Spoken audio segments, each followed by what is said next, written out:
রাসূল বললেন, বুড়িমা তুমি আমার সঙ্গে চলো, আর কাঁদবেন না, আমি ইহুদির বাড়িতে তোমাকে নিয়ে যাব, তোমার ব্যাপারে সুপারিশ করব, তুমি বসে থাকবে, আমি মুহাম্মদ কাজ করে দেব। বৃদ্ধা মহিলাকে নিয়ে ইহুদির বাড়িতে পৌঁছে গেলেন। তিনি বিলম্ব হওয়ার কারণগুলো বললেন। সব কিছু বলবার পরে নবীজি বললেন, শুনুন ইহুদি, আমি মহিলার কাজ করে দিব, মহিলা অসুস্থ, কাজ করবে না। ইহুদি ডাক দিয়ে বলছে, আপনি কি তাহলে মুহাম্মদ? নবীজি বললেন, তুমি কেমনে আমাকে চিনলে? ইহুদি বলছে, বলেন তো আপনি কি আজকে রাত্রে মেরাজে গিয়েছে? আল্লাহু আকবার। আমার নবীজি বলেন, এখনো বাড়িতে যাই নাই, এখনো রাস্তায়। তুমি কেমনে জানলে? আজকে আমি মেরাজে গিয়েছিলাম, তুমি কেমনে জানলে? ইহুদি পণ্ডিত। ইহুদি বলতে লাগলো, তাওরাত কিতাবে লেখা আছে, শেষ জামানার নবী রাত্রে মেরাজ থেকে ফিরে এসে ভোরবেলা এক বৃদ্ধা মহিলাকে তিনি সাহায্য করবেন। এই মহিলা ইহুদির বাড়িতে কাজ করত, তিনি ইহুদির বাড়িতে সুপারিশ করবার জন্য যাইবেন। আপনি যেহেতু আমার বাড়িতে আসছেন আজকে সকালবেলা এক বৃদ্ধা মহিলার সুপারিশ নিয়া, আমি বুঝতে পেরেছি আপনি আখিরি জামানার পয়গম্বর। আপনি আজকে মেরাজে গিয়েছেন, সত্য বলেন। আমার নবী ডাক দিয়ে বললেন, হ্যাঁ আমি আজকে মেরাজে গিয়েছি। ইহুদি বলছে, আমি বিশ্বাস করি আপনি আখিরি জামানার পয়গম্বর, আর দেরি করা যায় না, এই মুহূর্তে আপনি আমাকে পড়াইয়া দেন লা ইলাহা ইল্লাল্লাহ মুহাম্মাদুর রাসূলুল্লাহ। কিছু দূর যাওয়ার পরে দেখলেন আরো কিছু লোক আছে যারা পুকুরের মধ্যে সাঁতার কাটতেছে। এত বরফের মতো ঠান্ডা পানি, তাদের শরীর যেন বরফের মতো শক্ত হয়ে যায়, জবান দিয়ে চিৎকার করে কথা বলতে পারে না। এই শরীর থেকে পোকাগুলা বের হচ্ছে, মুখ দিয়ে পোকা, মাথা দিয়া কান দিয়া পোকা বের হচ্ছে। তারা পানির উপরে আসতে চায় কিন্তু আসতে পারে না। ফেরেশতারা বড় বড় লোহার গদা নিয়ে, মুগুর নিয়ে তাদেরকে পানির মধ্যে পিটাচ্ছে, পানির মধ্যে পিটাচ্ছে, পানির মধ্যে আঘাত করতেছে। চাইলে আসতে পারে না, গোটা বডি থেকে পোকা বের হচ্ছে, নাক মুখ দিয়া পোকা বের হয়। ফেরেশতারা এর মধ্যে পিটায় আঘাত করে। রাসূল পাক বলছেন, বলো না এরা কারা? জিবরাইল বলছেন, পয়গম্বরে আরবি যারা দুনিয়ার জমিনে ঘুষ খাইলো, আল্লাহ রাব্বুল ইজ্জত ওয়াল জালাল তাদেরকে এভাবেই শাস্তি দিবেন। আমার বন্ধুগণ, আমার নবী আর একটু সামনে গেলেন। কষ্ট হচ্ছে? যাওয়ার পরে দেখেন একজন লোক আরেকজন লোককে আগুনের কেচি দিয়ে জিহ্বা কাটতেছে, ছোট ছোট করে করে জিহ্বা কাটতেছে, আবার জিহ্বা ঠিক হয়ে যায়, আবার কাটে। লেখে নিয়েছে ওই সমস্ত শয়তান নাফরমানদেরকে আমার আল্লাহ গোটা দুনিয়ার জমিন গুলাকে একত্রিত করে গলার মধ্যে পেঁচাইয়া দিয়েছেন, এখন দাঁড়াতে পারে না। দুনিয়ার জমিনে মাটি নিয়ে মারামারি করছো, দুনিয়ার জমিনে সম্পদ রক্ষা করবার জন্য জীবন দিয়েছো, মিথ্যা মামলা সাক্ষী দিয়ে আরেকজনের জমি দখল করেছো, এখন সম্পত্তি নিয়ে দাঁড়াও, দাঁড়াতে পারে না। আল্লাহর রাসূল বলছেন, দাঁড়াতে পারে না কেন? ব্যাপার কি? এত কষ্ট করে দাঁড়াতে পারে না, শুয়ে থাকলে হতো। জিবরাইল বলছেন, পয়গম্বরে আরবি গোটা দুনিয়ার জমিন গুলাকে আল্লাহ গলার মধ্যে ছাইড়া দিয়েছেন, দাঁড়াতে পারে না। এরপরেও 70 জন ফেরেশতা লোহার মুগুর দিয়া পায়ের মধ্যে পিটায় আর বল, দাঁড়া দাঁড়া। এত জমিন নিয়ে কেমনে দাঁড়াবে? লোহার মুগুরের আঘাত খায়া দাঁড়াতে চায় কিন্তু দাঁড়াতে পারে না। কি করবেন? আমার মুসলমান বন্ধুগণ, কথাগুলো সংক্ষেপ করে দেই। এবার আমার নবী জান্নাত দেখলেন, জাহান্নাম দেখলেন। এরপরে রাসূল পাক সাল্লাল্লাহু আলাইহি ওয়াসাল্লাম দাঁড়িয়ে গেলেন। জিবরিল আমিন বলছেন, পয়গম্বরে আরবি আপনি যেখানে আছেন ওখানেই দাঁড়িয়ে থাকেন, আমি আর সামনে যাব না। জিবরাইলকে আমার নবী বলছেন, জিবরাইল কেন আমি মহাশূন্যের মধ্যখানে এখন দাঁড়িয়ে থাকবো কেন? জিবরাইল বলো না কি হয়েছে? জিবরাইল বলছেন, পয়গম্বরে আরবি আমি আর সামনের দিকে যেতে পারবো না, আমার দেখেন পাসপোর্ট আছে, ভিসা আছে, রোড পারমিট আছে কিন্তু যাওয়ার কোনো অনুমতি নাই। আপনি এখানে দাঁড়িয়ে থাকেন, আপনাকে ওখান থেকে ইনভাইট করে সংবর্ধনা দিয়া নিয়ে যাবেন স্বয়ং আল্লাহ।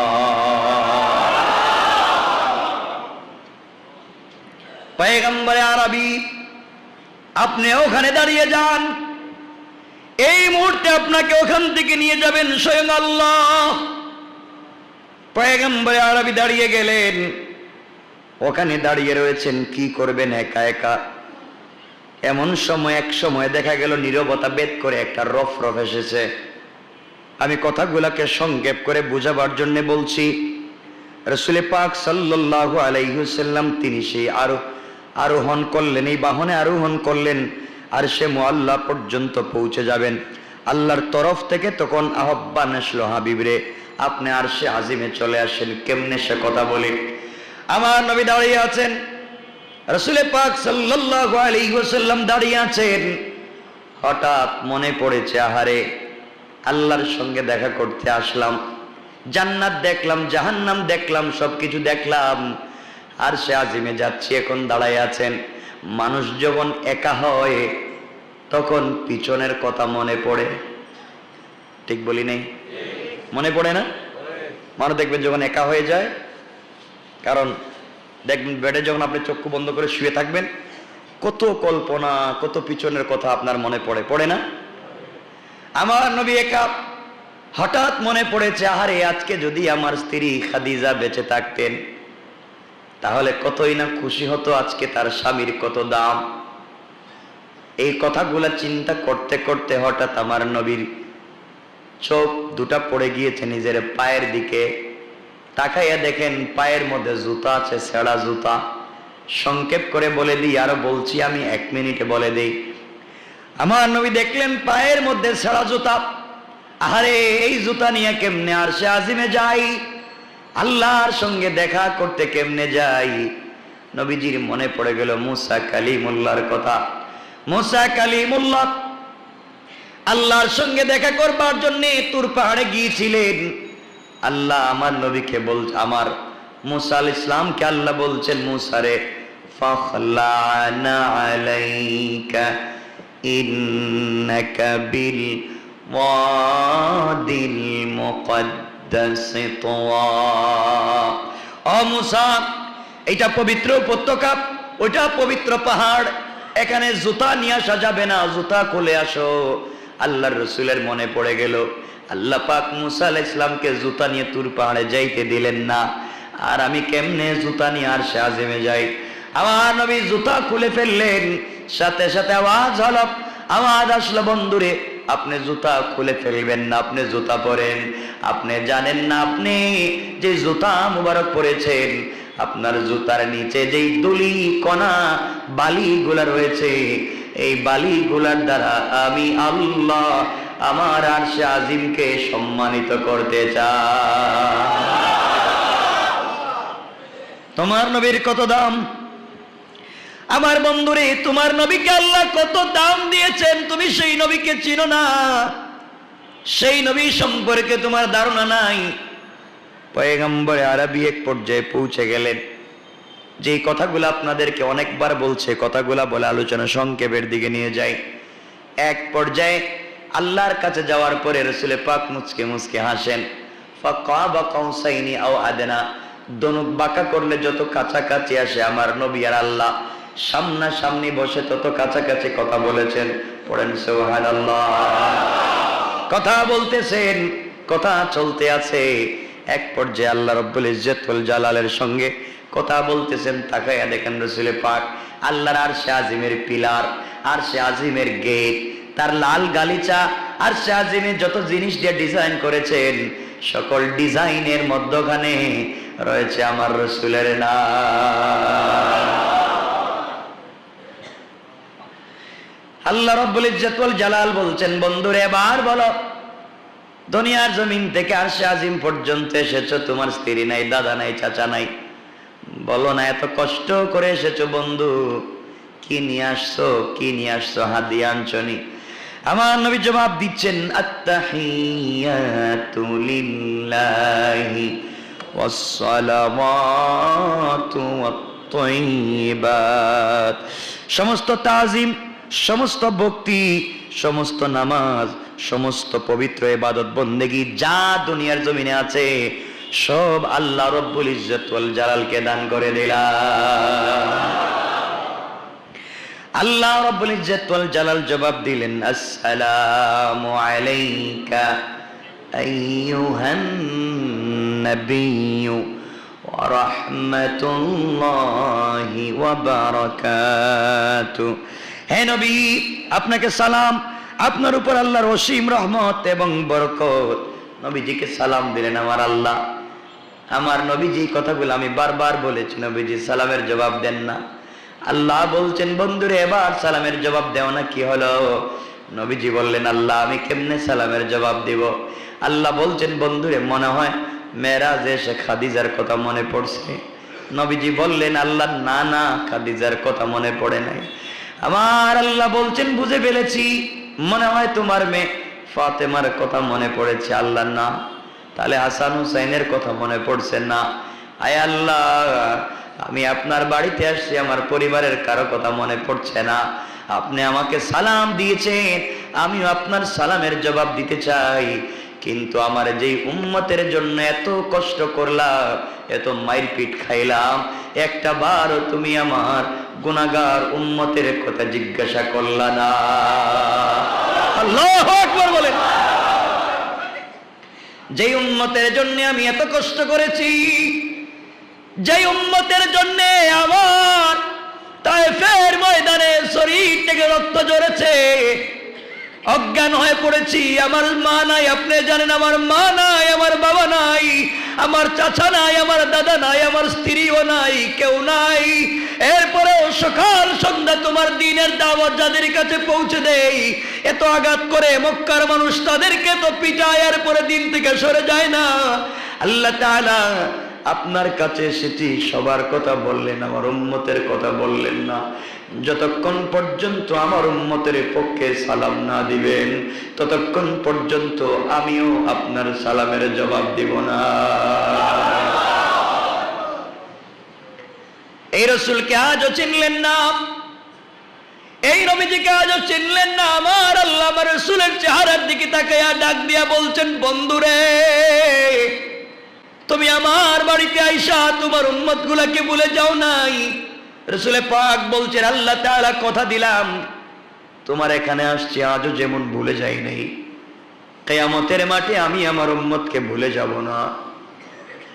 মিজানের পাল্লায় আমি আমার উম্মতকে ভুলে যাব না। পুলসিরাতে আমি আমার উম্মত গুলাকে ভুলে যাব না।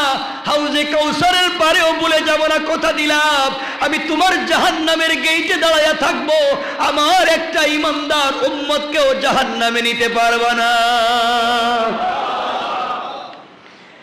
এবার আল্লাহ পাক বলছেন, বন্ধু আমি কেমনে সালাম দিব বলো না। এখানে অনেক লম্বা কথা আমি অনেকবার বলেছি। আল্লাহ রব্বুল ইজ্জত ওয়াল জালালের পয়গম্বর বলছেন, আল্লাহ তাআলা আপনি যতক্ষণ পর্যন্ত আমার উম্মতকে সালাম না দিবেন আমি কিন্তু জবাব দিব না। আল্লাহ বলছেন, বন্ধুরে আমি কি সালাম বাড়ি বাড়ি গিয়ে দিব, গ্রামে গ্রামে গিয়ে কি সালাম দিব? নবীজি বলছেন, আল্লাহ তাআলা কেমনে সালাম দিবেন আপনার ব্যাপার, কিন্তু আমার উম্মত গুলাকে সালাম পেতেই হবে। আমার উম্মতকে আপনি সালাম দিবেন, আমাকে একা দিবেন? আমি মানতে চাই না, আমার উম্মতকে সালাম দেওয়া লাগবে। আমার বন্ধুগণ, আল্লাহ বললেন তোমার উম্মতরা কে কোথায় আছে, আমি কোথায় সালাম দিব? এখন তো তারা ঢাকা শহরের নারিন্দায় বসে আছে, আমি কি ওখানে গিয়েও তাদেরকে সালাম দিতে হবে? রাসূলে পাক বলছেন, আল্লাহ তাআলা আপনি যেভাবে 7 আসমান ভেদ করে আমাকে আপনার এখান পর্যন্ত নিয়ে আসতে পেরেছেন, আপনি সালামও পৌঁছে দিতে পারবেন। আওয়াজ হলো, আসসালামু আলাইনা ওয়া আলা ইবাদিল্লাহিস সালিহিন। আমাদের জন্য এবং আল্লাহর অন্যান্য সমস্ত নেক বান্দাদের জন্য আল্লাহর তরফ থেকে শান্তি বর্ষিত হোক। এবার আল্লাহর ফেরেশতা আল্লাহর রাসূল বললেন, কথা বলতে লাগলেন আর বললেন, আশহাদু আল্লা ইলাহা ইল্লাল্লাহু ওয়া আশহাদু আন্না মুহাম্মাদান আবদুহু ওয়া রাসূলুহু। আল্লাহর সকল ফেরেশতারা সাক্ষ্য দিল, সবাই সাক্ষ্য দিল, আমি সাক্ষ্য দিচ্ছি এক আল্লাহ ব্যতীত কোনো উপাস্য নাই, এবং আরো সাক্ষ্য দিচ্ছি মুহাম্মদ সাল্লাল্লাহু আলাইহি ওয়াসাল্লাম আল্লাহর বান্দা এবং তার রাসূল। পড়েন সুবহানাল্লাহ। আমার নবী বলছেন আল্লাহ তাআলা সব মানি, সব মানি, সব সাক্ষী আজকে মানি, আমার উম্মতকে সালাম দেওয়াই লাগবে। আল্লাহ বললেন বন্ধুরে কথা দিলাম, তাহলে কথা দিলাম, আমি আল্লাহ কথা দিলাম তোমার উম্মত গুলাকে সালাম দিব। আল্লাহ কেমনে সালাম দিবেন আপনি বলেছেন, বিশ্বাস করি, ওয়ালাকিন লিয়াতমাইন্না কলবি, কিন্তু অন্তরে শান্তি পাই না। আপনি একটা ডকুমেন্টস লিখে দেন, হাতে লিখে দেন, আপনি আমার উম্মত গুলাকে সালাম দিবেন। আমার আল্লাহ বললেন বন্ধু কথা দিলাম, কিয়ামতের ময়দানে হিসাব নিকাশের পরে তোমার উম্মত গুলা যখন জান্নাতে পৌঁছে যাবে, দারুস সালাম নামক একটা জান্নাত আছে, ওই জান্নাতে আমি আল্লাহ একটা প্রোগ্রাম করব। ওই প্রোগ্রামে হামদে বারি তাআলা পরিবেশন করার জন্য দাওয়াত করব হযরত ইসরাফিলকে, বিশেষ অতিথি হিসাবে দাওয়াত করব পয়গম্বর দাউদ আলাইহিস সালামকে, প্রধান অতিথি হিসাবে দাওয়াত করব আমার বন্ধু তোমাকে, আর ওই প্রোগ্রামে সভাপতিত্ব করব স্বয়ং আমি আল্লাহ। বন্ধুর ওই প্রোগ্রামে তোমার উম্মতেরা বসে থাকবে চেয়ারে, আর আমি আল্লাহ জান্নাতের পর্দা সরাইয়া দাঁড়াইয়া দাঁড়াইয়া তোমার জান্নাতি বান্দাদেরকে সালামের ওয়াদা দিলাম। আমার রাসূল বলছেন আল্লাহ তাআলা আপনি সালাম দিবেন আমি জানি, কিন্তু লিখে দেন। আল্লাহ কোরআনের আয়াত লিখে জানাইয়া দিলেন, তাহিয়াতুহুম ইয়াওমা ইয়ালকাউনাহু সালাম। বন্ধুরে তোমার উম্মতের সঙ্গে আমি আল্লাহর জান্নাতে যখন মোলাকাত হবে, তখন আমি আল্লাহ সর্বপ্রথম সরাসরি তাদেরকে সালামের ওয়াদা দিলাম। আল্লাহু আকবার বলেন। আমার বন্ধুগণ, এরপর আল্লাহর সঙ্গে আমার রাসূলের কথাবার্তা শুরু হলো। এটাকে বলে গোপন অভিসার, গোপন কথাবার্তা। কেউ বুঝে না, শুধু দুইজন প্রেমিক আর প্রেমিক বুঝে, কেউ বুঝে না। এই কথাগুলো আর অনেকবার বলছি। দোকানে বসে দেখবেন এক বন্ধু আর এক বন্ধুকে বলছে, দোস্ত গতকালকে যে কথা বলছিলাম তোর মনে আসেনি? দোস্ত তো দোস্তের কথা বুঝছে, কিন্তু আরো 100 জন লোক কেউ বুঝে নাই।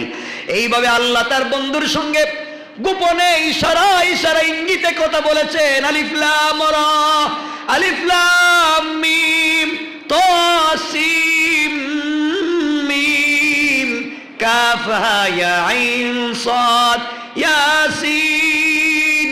এভাবে হরফে মুকাত্তার দিয়ে কথা বলেছেন। আল্লাহ জানেন আর তার বন্ধু জানে, দুনিয়ার কেউ জানে না। আল্লাহ বলছেন আমি আমার বন্ধুর সঙ্গে গোপন অভিসারে যে কথাগুলা বলেছি, আওহা ইলাইয়া মা আওহা, যা কিছু বলার ছিল সব আল্লাহ তাআলা আমাকে বলে দিয়েছে। সুবহানাল্লাহ, আর জোরে পড়েন।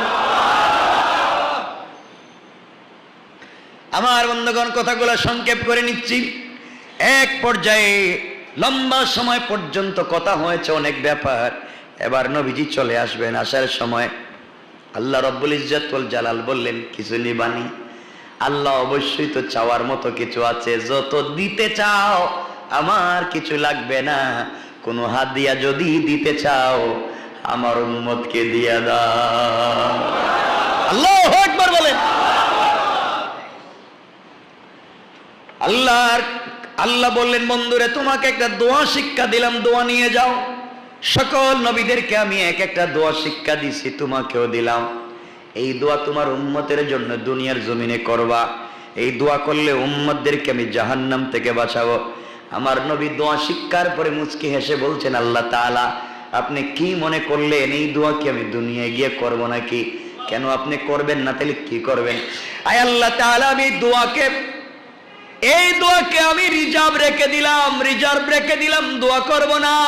কেন করবেন না? কিয়ামতের দিনে তোমার জাহান্নামের গেইটে দাঁড়ায়া আমার উম্মতের জন্য এই দোয়া করব, আমার বিশ্বাস ওই সময় আপনি আমার একটা উম্মতকেও জাহান্নামে নিতে পারবেন না। আমার বন্ধুগণ, অনেক কথাবার্তা চলতেছে। আল্লাহ বললেন, বন্ধুরে তাহলে উম্মতকে কিছু হাদিয়া দেই। পয়গম্বর বলছেন, আল্লাহ আমার উম্মতরে দিলে কমাইয়া দিও না, আমার উম্মতরে দিলে একটু বাড়াইয়া দিও। আল্লাহ বললেন, তাইলে যাও, তোমার উম্মতরে 50 ওয়াক্ত নামাজ দিলাম। জোরে বললেন না? আমার নবী খুশি হয়ে গেছেন। আহারে, কোন নবী কি 1 ওয়াক্ত নামাজ দিছেন, কোন নবীরে তো সপ্তাহে 1 দিন নামাজ দিছেন, কোন নবীরে বছরে 1 দিন নামাজ দিছেন, কোন নবীরে প্রতিদিন 1 বার নামাজ দিছেন। আর আমার উম্মত গুলাকে আমার আল্লাহ 50 ওয়াক্ত 50 বার নামাজের ব্যবস্থা দিছেন। প্রতিদিন 50 বার তোমার কদমে সেজদা দিতে পারবে। আয় আল্লাহ, আমার উম্মত যদি প্রতিদিন 50 বার আপনার কদমে সেজদা দেয়, তাহলে সকল উম্মতের আগেই তো জান্নাতে চলে যাবে। খুশি হইয়া 50 ওয়াক্ত নামাজ নিয়ে চলতে লাগলেন, সওয়ার হয়ে গেলেন। আস্তে আস্তে 6ষ্ঠ আসমানে আসলেন। মুসার সঙ্গে দেখা হলো। বললেন, কি ব্যাপার, কোথায় যাও? আল্লাহকে কিছু দিয়েছেন নাকি? হ্যাঁ দিয়েছেন। আমার উম্মতকে তো বহুত দিয়েছেন, 50 ওয়াক্ত নামাজ। এই কথা শুনে মুসা আলাইহিস সালাম কাঁদতে লাগলেন আর বললেন, পয়গম্বর মুহাম্মদ সাল্লাল্লাহু আলাইহি সাল্লাম আমার উম্মতকে 1-2 ওয়াক্ত নামাজ দিয়েছিলেন, তাও 10 বছর একদিন পড়ে না। আর আপনার উম্মতে প্রত্যেক দিন 50 ওয়াক্ত, একটাও পড়বে না। তাড়াতাড়ি যদি উম্মতরে বাঁচাইতে চান, আল্লাহর কাছে গিয়ে বলেন কমাইয়া নিয়ে আসতে। তোমার উম্মত তো 1 ওয়াক্ত পড়বে না। একদিকে আখিরি জামানার উম্মত ছোট ছোট, জীবনের হায়াত থাকবে কম, সারাদিন যদি 50 ওয়াক্ত নামাজ পড়ে কাজ করার সুযোগ পাবে না, একটাও নামাজ পড়বে না। আপনি আল্লাহর কাছে যান। আমার নবী মুসার কথাকে কতটুকু গুরুত্ব দিলেন। আল্লাহর কাছে গিয়ে বলছেন, আল্লাহ তাআলা আমাকে আখেরি জামানার নবী বানাইছেন, আমার উম্মত গুলা দুর্বল, 50 ওয়াক্ত নামাজ কেমনে পড়বে, আপনি কমাইয়া দেন। আল্লাহ বললেন, বন্ধুরে যাও যাও, আমি 5 ওয়াক্ত কমাইয়া দিলাম। আমার বন্ধু এবার রাসূল চলে আসলেন। আবার মুসার সঙ্গে 6ষ্ঠ আসমানে দেখা হয়ে গেল। মুসা বললেন, কি ব্যাপার, খুশি হচ্ছে নাকি? অনেক খুশি, 5 ওয়াক্ত কমাইছে। আল্লাহ বলেন, ও মুসা বলছেন, পয়গম্বরে আরবি মাত্র 5 ওয়াক্ত, 45-এর 1 ওয়াক্ত পড়বে না, আরো কমাই আনেন। রাসূল আবার গেলেন, মুসার কথায় কত উম্মতের দরদ, আল্লাহ বেশি দিলেন, নিয়ে আসতে চাইলেন। মুসা বলছেন উম্মত পারবে না, আবার দৌড় দিছেন। আল্লাহু আকবার বলেন, আরো জোরে বলেন আল্লাহু আকবার। কেমন উম্মতের দরদি নবী, আবার দৌড় দিলেন। আল্লাহর কাছে গিয়ে বলছেন, আল্লাহ তাআলা আমার উম্মত তো পারবে না, আরো কমাইয়া দেন। আল্লাহ বলেন, আরো কমাইলাম 5 ওয়াক্ত, এখন 40 ওয়াক্ত নিয়ে আসতেছে।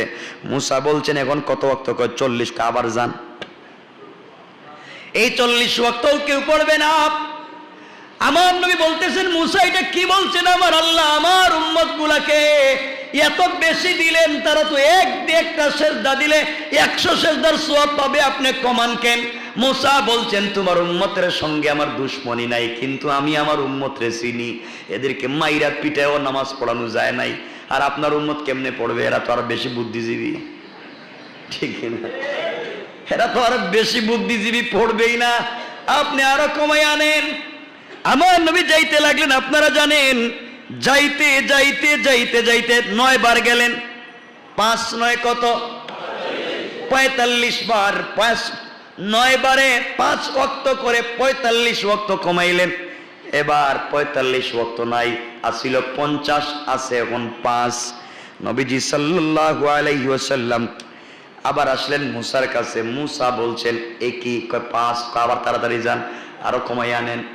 আমার নবী কেঁদে ফেললেন আর বললেন, মুসা, আল্লাহ যে 5 করে কমাইতেছে, এখন গেলে যদি 5 কমাইয়া দেয় তাহলে তো কিছুই নাই। আপনারা মনে মনে ভাবতেছেন যাওয়ার দরকার ছিল না? তাহলে খুব খুশি হইতেন আপনারা, তাহলে খুব ভালো হয়েছে, নামাজ তো নাই।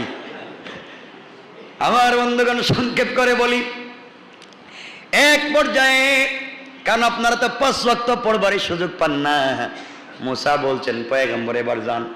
এবার মুসা নবীর সামনে আমার নবী দাঁড়ায় বলছেন, খবরদার আর কথা বলবেন না। আমার 9 বার যাওয়াইছেন, উম্মতের পায়ে কুড়াল মারছেন, আপনার কথা শুনতে শুনতে 45 ওয়াক্ত কমাইছি। আমার যদি 50 ওয়াক্ত থাকতো, উম্মত 50 বার আল্লাহরে সাজদা দিত, আমার আল্লাহ বেশি খুশি হয়ে যাইতেন। এখন 45 বারই নাই। 5 ওয়াক্ত নামাজ নিয়ে আমার নবীজি কাঁদতেছেন আর কাঁদতেছেন আর বলতেছেন কত যাব, আল্লাহর কাছে আমার লজ্জা হয়, আর যাব না। এবার তিনি চিন্তায় পড়ে গেলেন আর বললেন, কি যে সৌভাগ্য ছিল আমার উম্মতের 50 ওয়াক্ত নামাজ আদায় করত। আমি মুসার পরামর্শ করতে করতে আমার উম্মতের কত বড় ক্ষতি করলাম, এই চিন্তায় পড়ে গেলেন।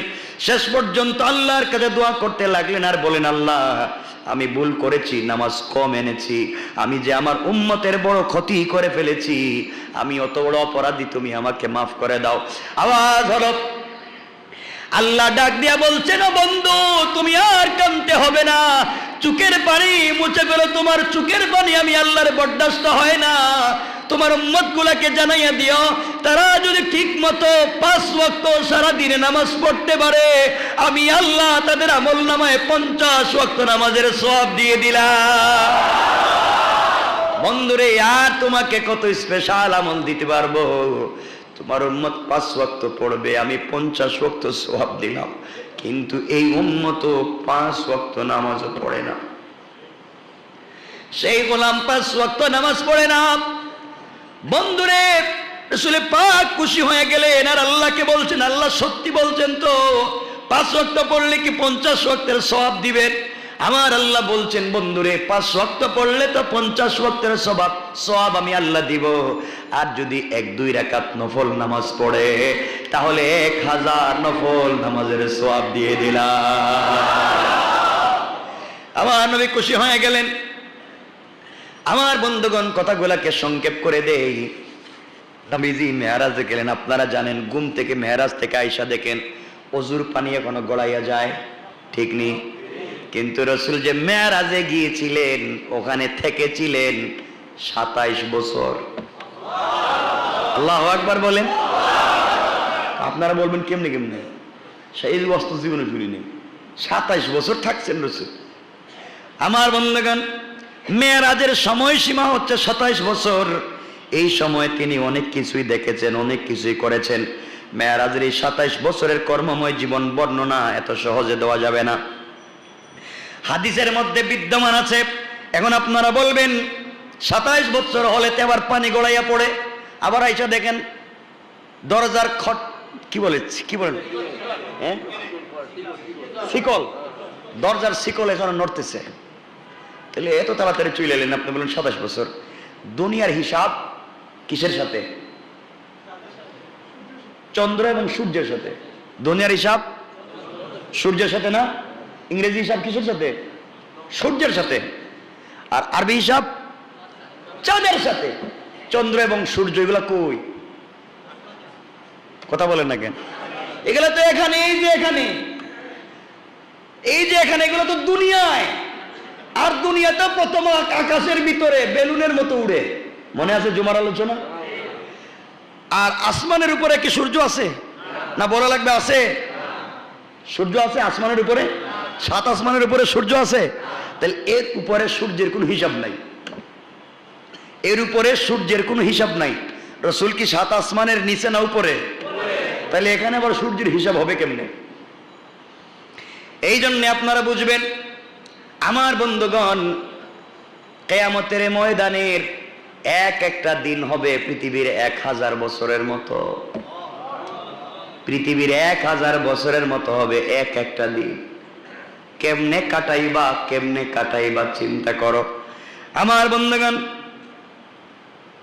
রাসূল পাক জাহান্নামে দেখলেন, দুজকে পাপীদের আযাবের ভয়াবহতা দেখলেন। কিভাবে সুদ খাইলে কি হয়, ব্যভিচার করলে কি হয়, মিথ্যা সাক্ষী দিলে কি হয়, মিথ্যা সার্টিফিকেট দানের শাস্তি কি হয়, এগুলো এতিমের সম্পত্তি নষ্ট করলে কি হয়, অন্যায়ভাবে মানুষকে কষ্ট দিলে কি হয়, বোন ফুফুদেরকে ওয়ারিশ থেকে বঞ্চিত করলে কি হয়, পেট পুক্তি করার শাস্তি কি, অমুসলিম থাকবার শাস্তি কি, বেপর্দা নারী থাকবার শাস্তি কি। পৃথক পৃথক ভাবে সচক্ষে আমার নবী দেখলেন, দুনিয়ার জমিনে চলে আসলেন।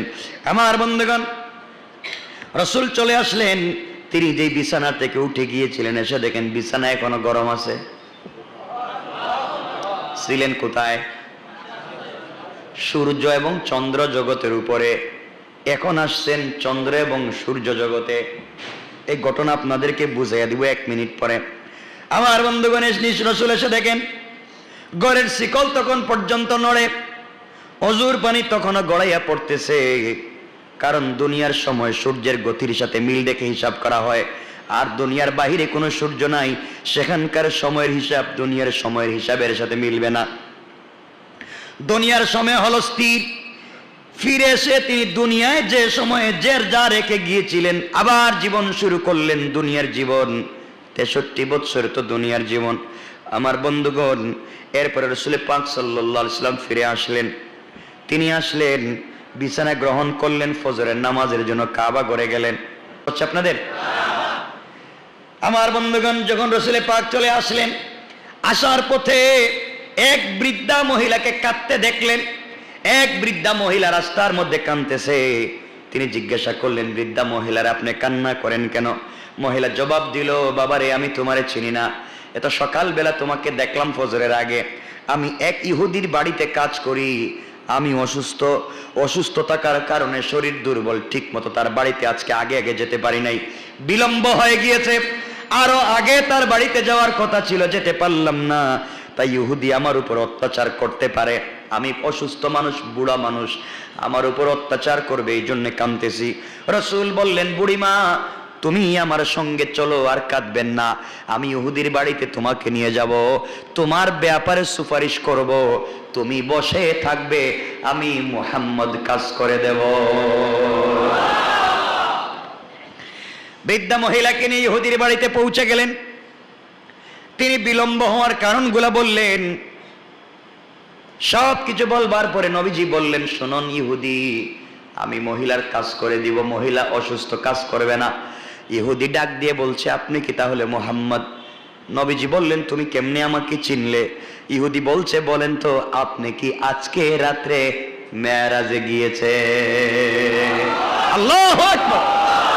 আমার নবীজি বলেন, এখনো বাড়িতে যাই নাই, এখনো রাস্তায়। তুমি কেমনে জানলে? আজকে আমি মেরাজে গিয়েছিলাম, তুমি কেমনে জানলে? ইহুদি পণ্ডিত। ইহুদি বলতে লাগলো, তাওরাত কিতাবে লেখা আছে, শেষ জামানার নবী রাত্রে মেরাজ থেকে ফিরে এসে ভোরবেলা এক বৃদ্ধা মহিলাকে তিনি সাহায্য করবেন। এই মহিলা ইহুদির বাড়িতে কাজ করত। তিনি ইহুদির বাড়িতে সুপারিশ করবার জন্য যাইবেন। আপনি যেহেতু আমার বাড়িতে আসছেন আজকে সকালবেলা এক বৃদ্ধা মহিলার সুপারিশ নিয়া, আমি বুঝতে পেরেছি আপনি আখিরি জামানার পয়গম্বর। আপনি আজকে মেরাজে গিয়েছেন, সত্য বলেন। আমার নবী ডাক দিয়ে বললেন, হ্যাঁ, আমি আজকে মেরাজে গিয়েছি। ইহুদি বলছে, আমি বিশ্বাস করি আপনি আখিরি জামানার পয়গম্বর, আর দেরি করা যায় না, এই মুহূর্তে আপনি আমাকে পড়াইয়া দেন লা ইলাহা ইল্লাল্লাহু মুহাম্মাদুর রাসূলুল্লাহ। পয়গম্বর, আমাকে আপনি মাফ করে দিবেন। বৃদ্ধা মহিলার কাছে মাফ চাইল। আমার বন্ধুগণ, রাসূল সাল্লাল্লাহু আলাইহি ওয়াসাল্লাম কাবা শরীফে ফজরের নামাজ আদায় করার জন্য পৌঁছে গেলেন। নামাজ পড়লেন, মেরাজের ঘটনা বললেন।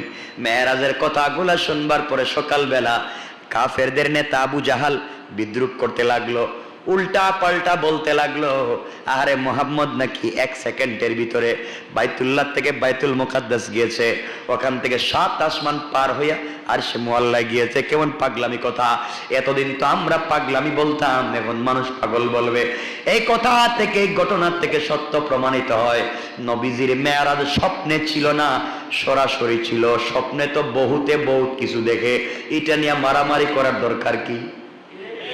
দেখেন না, আপনারে ঘুমাইয়া দেখবেন কালকে আমেরিকার প্রেসিডেন্ট হয়ে গেছে, তাহলে কি হইলো? স্বপ্নে দেখলে কি হয় আর কি যায়। সুতরাং আবু জাহাল যেহেতু এত খারাপ ব্যবহার শুরু করেছে, বোঝা গেল স্বপ্নে না, রাসূল সশরীরে গিয়েছিলেন মেরাজে। আবু জাহাল চিন্তা করলো, এই মুহূর্তে কি করা যায়। সকালবেলা দৌড়ে আবু বকরের বাড়িতে গিয়ে বলছে, আবু বকর, তোমার সঙ্গে কিছু কথা আছে। এতদিন আমরা পাগল বলেছি লোকটাকে, আজকে তুমিও বলবা পাগল। আবু বকর বললেন, কি হয়েছে? একটা লোক আজকে বলছে সে নাকি বাইতুল্লাহ থেকে বাইতুল মুকাদ্দাস গেছে, ওখান থেকে সিদরাতুল মুনতাহায় গেছে, 7 আসমান পার হইয়া, ওখান থেকে আরশে আজিমে গেছে, আল্লাহর সঙ্গে কথাবার্তা বলছে, এরপরে নাকি আবার ফিরে আসছে। আবু জাহালকে আবু বকর বললেন, বলো না লোকটাকে, কে গেছে আর কে আসছে, কে বলছে? আবু জাহাল বলছে, আর কে? তোমার বন্ধু মুহাম্মদ।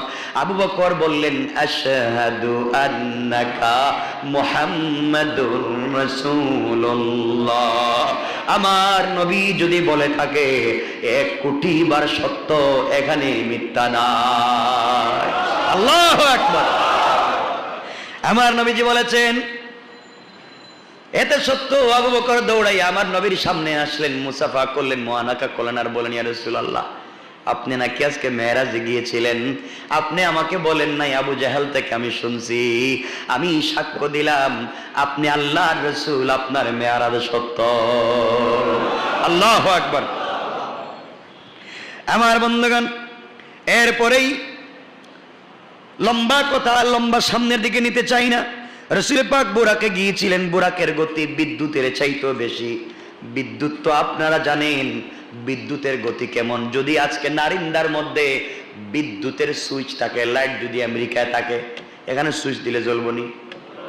কথা কয় না? জ্বলবে নি। যুদ্ধ হয় এই ইউক্রেনে, রিমোট রেখে দিয়েছে রাশিয়ায়। যুদ্ধ হয় আফগানিস্তানে, রিমোট রেখে দিয়েছে আমেরিকায়। ওখানে সুইচ দিলে ওখানে বোমা পড়ে। কত সময় পড়ে?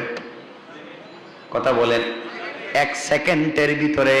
যদি এখানে সুইচ দিলে কোটি কোটি মাইল দূরে লাইট জ্বলে, আমার নবীও 1 সেকেন্ডে দুনিয়া থেকে আরশে আজিমে যাইতে পারে।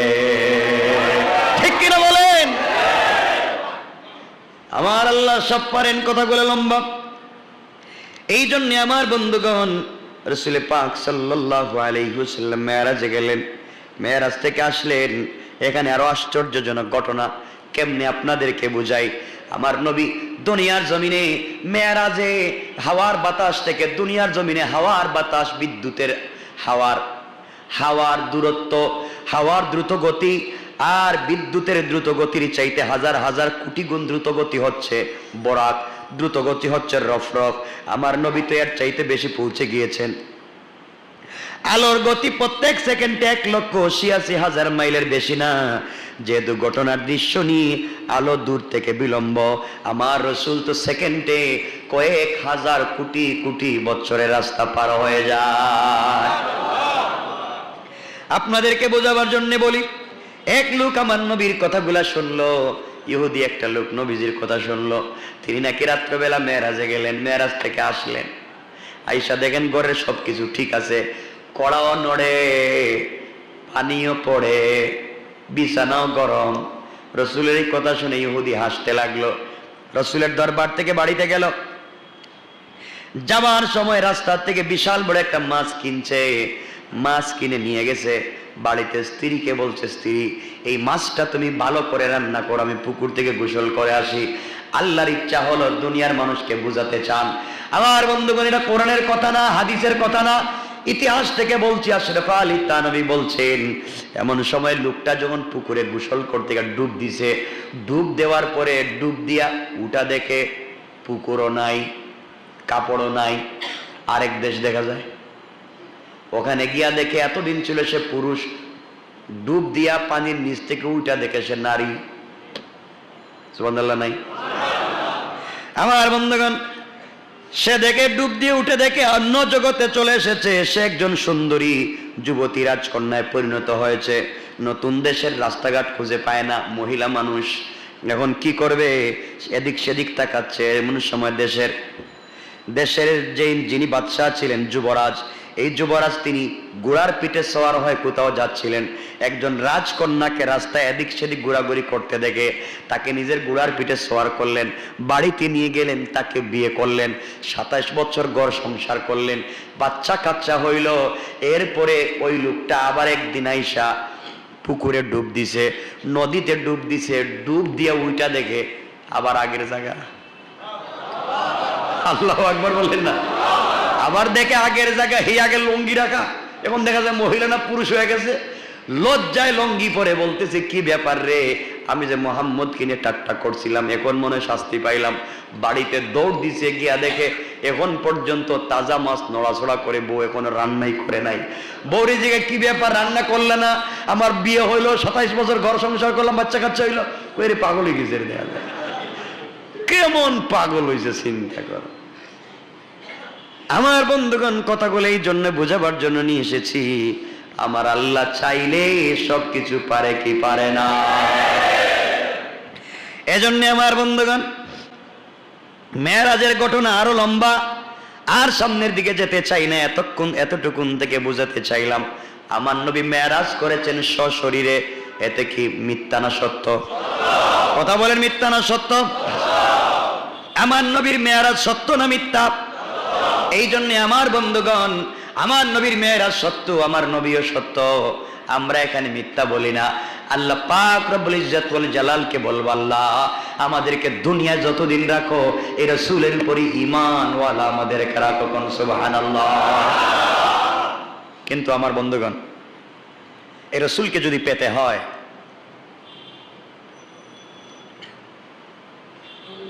এই রাসূলকে যদি পেতে হয়, তাহলে আপনাদের কাছে বলবো যৌবনকালে ইবাদত করেন। এই রাসূলকে যদি পেতে হয়, যৌবনকালে ইবাদত করেন, এই জওয়ানিকে কাজে লাগান।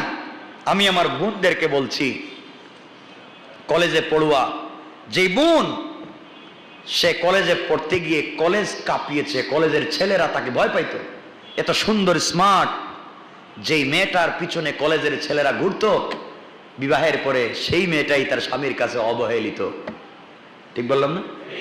ভুল বলেছি আমি? যেই মেয়েটা দুনিয়ার জমিনে হাজার হাজার ছেলেদের ক্রাশ তো বুঝেন, এটা তো আমি অস্করে বুঝাই দিত না, যুবকেরা এটা বুঝে ভালো, ক্রাশ হয়ে থাকে, সেই মেয়েটাই স্বামীর কাছে হয়ে যায় রিজেক্টেড, দেখতেই পারে না। এর একটাই কারণ হচ্ছে, দুনিয়ার জমিনে আপনি দেখবেন অনেক সুন্দরী আছে যারা প্রতিনিয়ত তাদের সৌন্দর্য নিয়ে মাতামাতি করে, স্বামীর ঘরে তারা প্যারালাইজড। কথা বলেন না কেন? এর কারণ কি জানেন? আপনি আপনার সৌন্দর্য, আপনি আপনার যৌবন এই স্বামীর জন্য না রেখে আপনি আপনার বন্ধুদের সঙ্গে নষ্ট করে ফেলেছেন।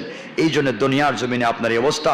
এই জন্য বাবা যায়, আজকালকে আপনারা কি বিশ্বাস করবেন, প্রতিনিয়ত পত্র পত্রিকায় দেখবেন পাত্রী চাই যারা বিজ্ঞাপন দেয়, অধিকাংশই আপনি দেখবেন ডিভোর্সি, সুন্দরী, ধনীর মেয়ে।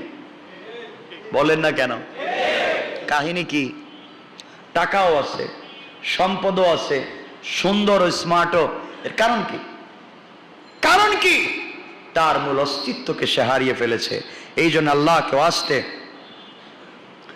এই মানুষ এত বেশি ডিভোর্স হওয়ার কারণ একটাই, যারা দেখবেন বিয়ের আগে খুব ডিমান্ডেড, বিয়ের আগে তারা খুব ডিমান্ড, তাদের ডিমান্ডের অভাব নাই, বিয়ের পরেই দেখবেন তারা স্বামীর কাছে অ্যাভয়েডেড, আর ভাল লাগে না। এর কারণ স্বামী বুঝতে পেরেছে আপনার চরিত্র কেমন খারাপ ছিল বিয়ের আগে, আপনি খারাপ হয়ে গিয়েছেন, স্বামীকে ধোঁকা দিয়েছেন। এই জন্য স্ত্রীরা স্বামীদেরকে ধোঁকা দিবেন না, স্বামীরাও স্ত্রীদেরকে ধোঁকা দিবেন, বলেন না? এজন্য আমি বলবো, নারীর মুখের সৌন্দর্যের চেয়ে তার গুণ, মেধা, ধার্মিকতা এবং সৎ চরিত্রকে বেশি গুরুত্ব দেওয়া দরকার। বুঝাইতে পারি নাই?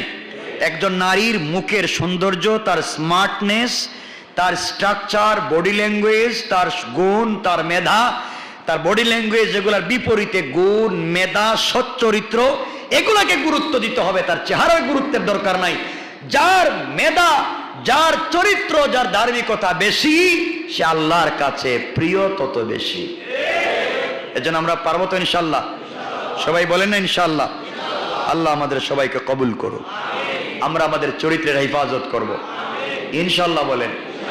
আমাদের ভাইদেরকে বলবো আপনারা চরিত্রের হেফাজত করেন, আমার বোনদেরকে বলবো আপনারা চরিত্রের হেফাজত করেন, আপনারা আপনাদের সৌন্দর্যকে স্বামীর সামনে প্রকাশ করেন, অন্যের সামনে প্রকাশ করবার কোনো দরকার নাই। আল্লাহ আমাদের সবাইকে কবুল করুক। জোরে বলেন আমিন। কথা লম্বা করবো না, কারো কোনো প্রশ্ন থাকলে বলেন। কারো প্রশ্ন আছে কিছু? এতক্ষণের আলোচনার ভিতরে কোনো প্রশ্ন আছে? নাই? আল্লাহুম্মা সাল্লি আলা মুহাম্মদ ওয়া আলা আলি মুহাম্মদ কামা সাল্লাইতা ওয়া সাল্লামতা আলা ইব্রাহিম ওয়া আলা আলি ইব্রাহিম ইন্নাকা হামিদুম মাজিদ। আল্লাহুম্মা আমিন। ربنا ظلمنا أنفسنا وإن لم تغفر لنا وترحمنا لنكونن من الخاسرين ربنا آتنا في الدنيا حسنة وفي الآخرة حسنة وقنا عذاب النار وأدخلنا الجنة مع المتقين والأبرار اللهم اغفر لنا ولوالدينا رب ارحمهما كما ربياني صغيرا رب ارحمهما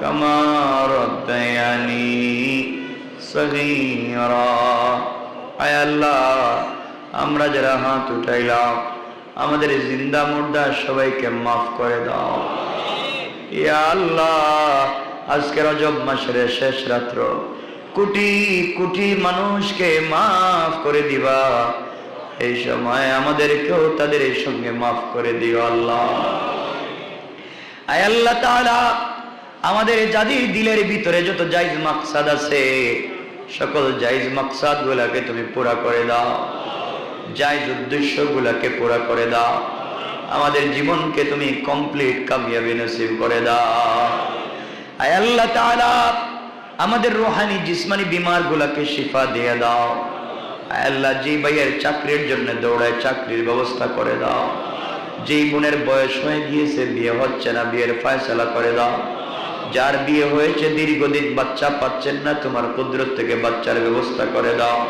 পরিবারের ভিতরে স্বামী স্ত্রী বাবা ছেলে মা মেয়ে ভাই বোন ভাই ভাইয়ের মধ্যে মিল মোহাব্বত ভালোবাসা তৈরি করে দাও মিনাল জিন্নাতি ওয়ান নাস মানুষ শয়তান জিন শয়তান থেকে আমাদের বাঁচাও ইয়া আল্লাহ শয়তানি করে যারা হিংসা করে জুলুম করে যারা হামলা মামলায় ফেলে বিপদগ্রস্ত করতে চায় শয়তানদের থেকে আমাদের বাঁচাও ইয়া আল্লাহ শয়তানদের থেকে আমাদের বাঁচাও আয় আল্লাহ যেই মা যেই বোন যেই বাবা যেই ভাই কষ্ট করে দূর দূরান্ত থেকে আজকের তাফসিরে শরীক হলেন আল্লাহ তাদের দুনিয়া আখিরাতকে কমপ্লিট কামিয়াবি নসিব করে দাও আয় আল্লাহ কমপ্লিট কামিয়াবি নসিব করে দাও আমাদের সবাইকে কবুল করে নাও ইয়া আল্লাহ আমাদের মা বাপ যাদের কবরে মা বাবার কবরটাকে জান্নাত বানাইয়া দাও মা বাপ যাদের বেঁচে আছেন হায়াত বাড়াইয়া দাও